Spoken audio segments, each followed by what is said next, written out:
Assalamualaikum warahmatullahi wabarakatuh. Baiklah, nah semuanya kita masuk ke materi selanjutnya mengenai komposisi zat dan reaksi pembatas. Tujuan dari pembelajaran ini adalah untuk menentukan komposisi zat dalam senyawa. Yang kedua, menuliskan rumus senyawa hidrat. Yang ketiga, menyelesaikan perhitungan kimia pada suatu bersama reaksi kimia. Dan yang keempat, menentukan reaksi pembatas pada reaksi kimia. Nah, pertama kita masuk ke komposisi zat. Pada kegiatan identifikasi zat, kita ada yang dinamakan dengan analisis kualitatif dan ada itu analisis kuantitatif. Analisis kualitatif yaitu digunakan untuk menentukan jenis komponen penyusun zat. Sedangkan analisis kuantitatif, kita menentukan massa dari suatu komponen tersebut.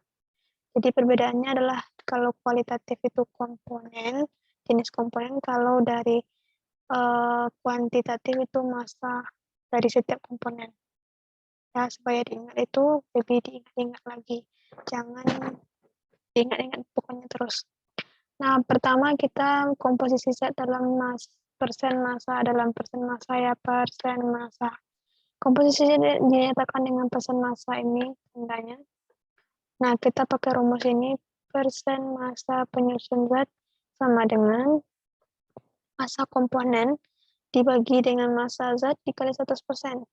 Contohnya ini, seorang ahli kimia melakukan analisis terhadap sejumlah sampel zat.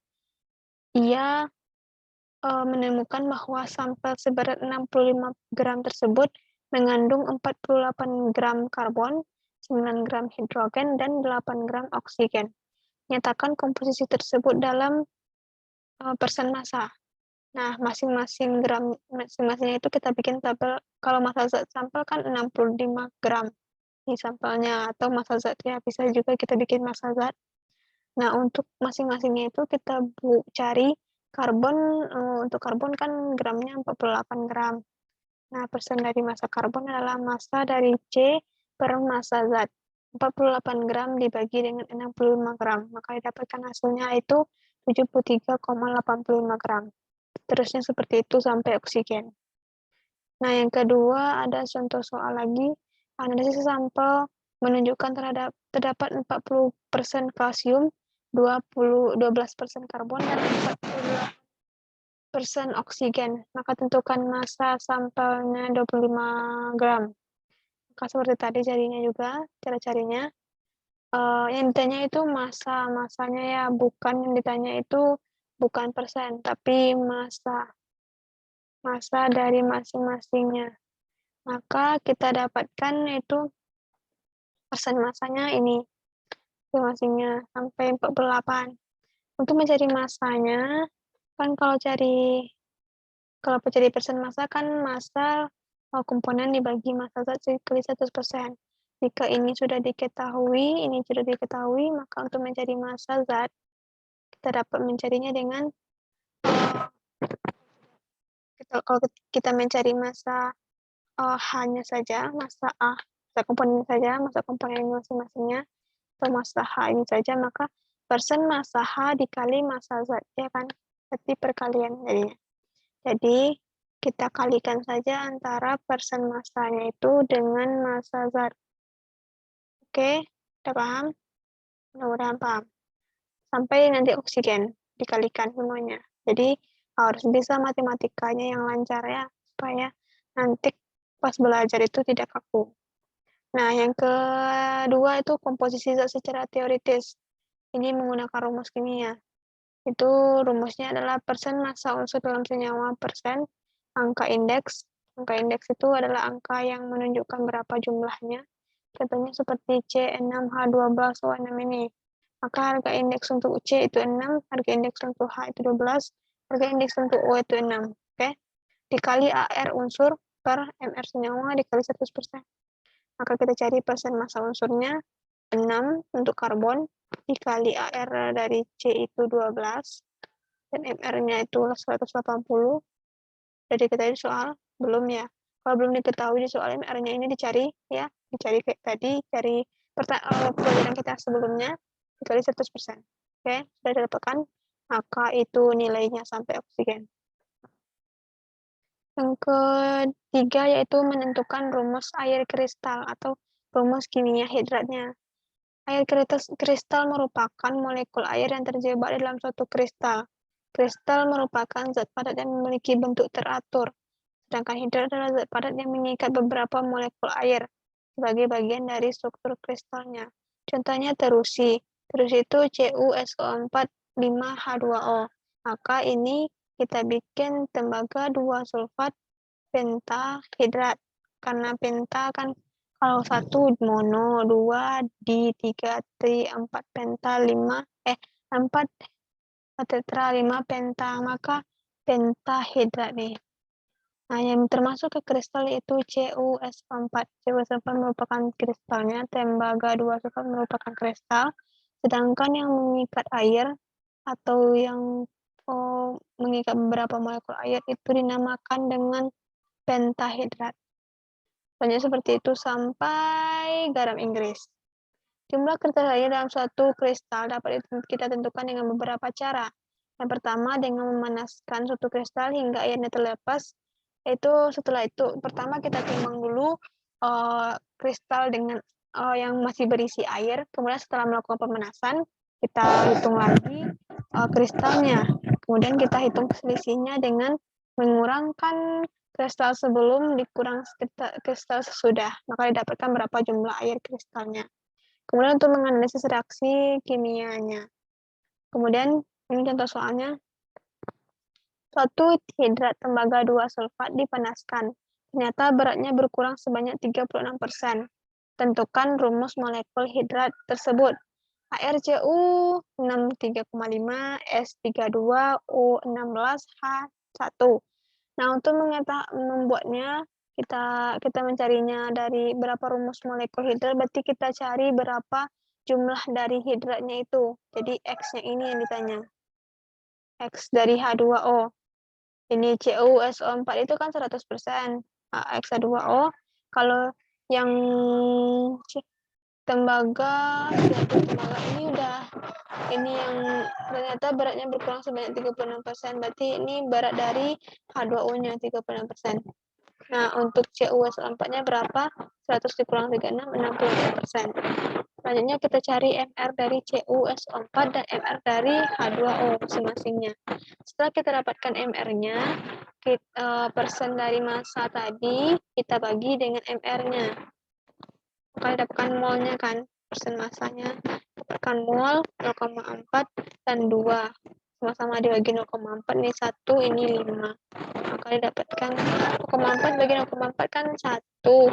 Nah, 2 dibagi 0,4 kan 5. Berarti rumus senyawa hidratnya yaitu CuSO4 5H2. Oke, supaya semoga paham. Yang langkah-langkahnya itu pertama kita seperti ini. Tapi kalau nanti beratnya berkurang sebanyak 36%.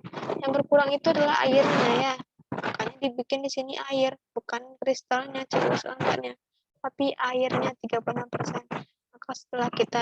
Makanya kita dapatkan CuSO4-nya 64 setelah kita kurangkan. Maka nanti massa masing-masingnya itu dibagi dengan MR-nya.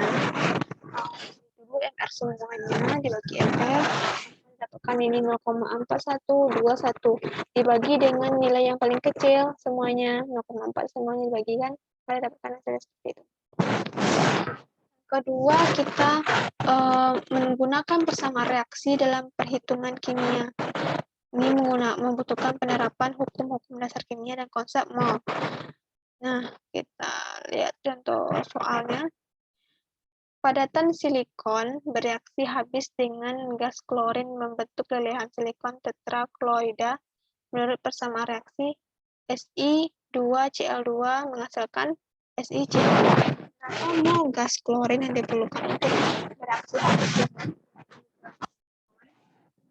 mol silikon tetrakloida yang dihasilkan? Langkah-langkah untuk penyelesaian soal itu, kita bikin dulu reaksi kimianya.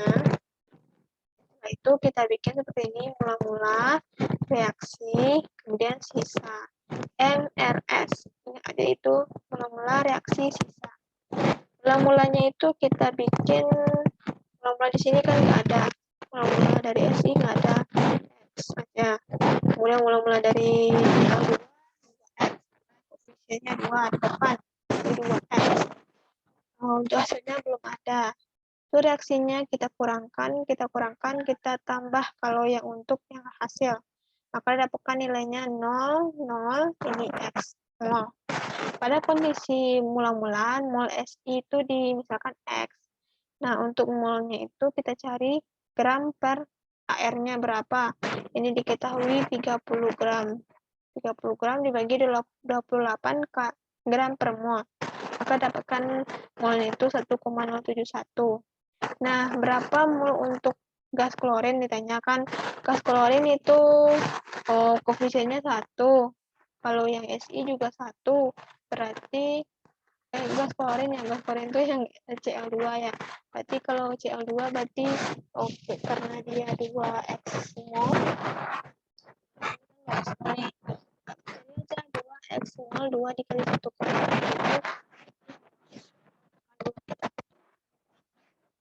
SI Cl4 yang misalkan itu X mol.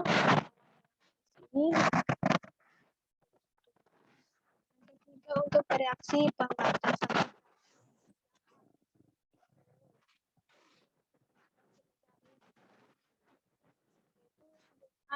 Penelitiannya reaksi yang habis lebih dulu.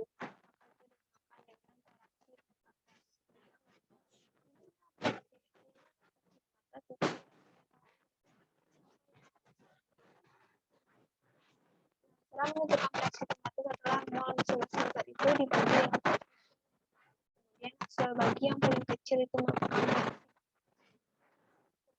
itu ada seperti ini.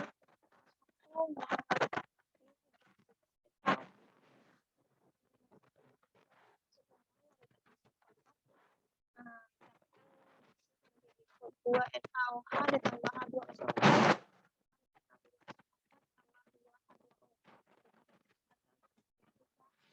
N2 dan H2S.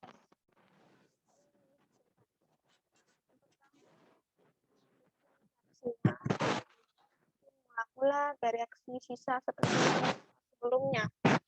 Kemudian sudah setara ya, kan kalau persamaan reaksi harus setara dulu. Kita setarakan dulu ini sudah setara pasti. Jadi kalau belum setara kita perhatikan juga atau enggak gitu.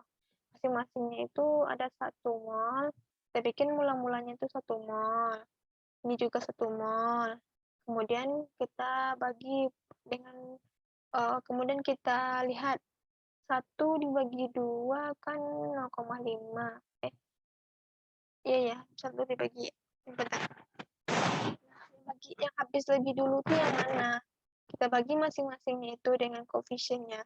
NaOH 1 dibagi 2 kan 0,5. Sedangkan ini 1 dibagi 1, 1. Berarti yang habis lebih dulu adalah NaOH. NaOH merupakan reaksi pembatasnya. Maka ini dibikin di bawahnya 1, masih tetap 1. Sedangkan yang di H2SO4 ini hasil bagi dari 1 dibagi 2 yang di NaOH tadi. Kita bikin di bawahnya 0,5. 0,5 hasil yang karena dia reaksi pembatas maka dijadikan acuan lagi. Nah, ini semuanya 0,5. Nah, dan sedangkan ini karena dia 2, koefisiennya jadi 2 dikali 0,5 1 mol. 0,5, 0,5, 0,5. Nah, untuk ruas kiri sisanya itu mula-mula dikurang bereaksi. Sedangkan ruas kanan itu mula-mula ditambah bereaksi. Nah, untuk menentukan bereaksi pembatas yang mana, nah sama kayak tadi cara mencari yang mana lebih dulu itu mol NaOH molnya itu dibagi dengan koefisiennya. Jadi 1 dibagi 2, saya dapat 0,5. Sedangkan untuk mol H2SO4 itu kan 1, maka reaksi pembatasnya adalah NaOH. Apakah mol sisanya itu? Mol sisanya adalah H2SO4. Sedangkan mol NaSO4-nya itu 0,5 mol dan mol H2O adalah 1 mol. Udah habis itu ini udah habis materinya, ini rangkumannya. Oke. Selanjutnya ini latihan soal seperti biasa. Silakan di screenshot. Nah, tentukan masing-masingnya ya. dikumpulkan ketika Ibu meminta nanti. Kalau tidak ada, tidak masuk dalam nilai. Oke? Masuk dalam 20 gram Fe. Oke, semuanya.